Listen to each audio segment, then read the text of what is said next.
Wedi gwario'n Rhos Botwnnog, mi es I lawr i'r porthladd gosaf. Bilio'r llongardd yn gadael am y gorau tua'r gorwel.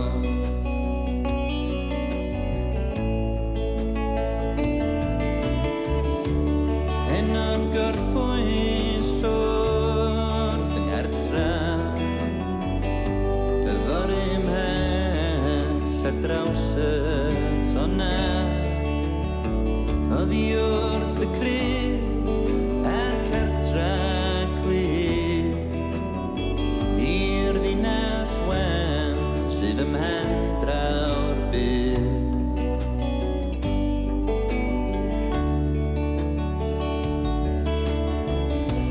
O na chaf I hel fy mhethau, a mynd yn was i'r Capten Llongau.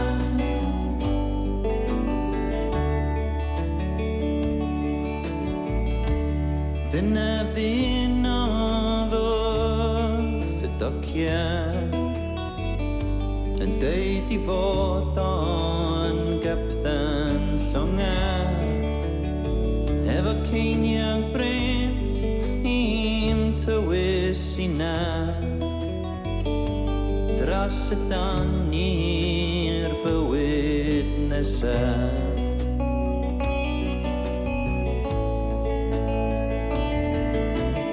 Llydan hwyliaduon nawn dros y don, a ffica llarian gron, yn lanciau ifanc ar y ddahyd, mi awn drwy y parth sydd ymhen draw'r byd.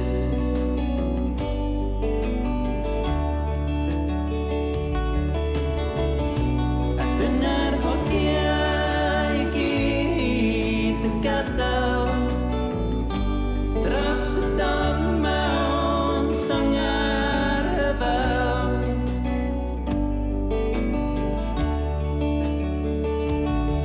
O gwyn dy fyd di Capten Llongau, cael dy hel i'r ffeiriau a'r tai tafarna, I wario'r geiniog, gwario'r ddimau, a gwario plant na ddons byth adra. Lle ffarwel ferched, ffarwel feibion, ffarwel i'r bryniau a'r caeau gwrddion, a dyw maddeuau I mi meian, dod ma'r digon I'm dal I adra. Cofiwch lanciau peid I chitha, mynd law llaw ar Capten Llongau.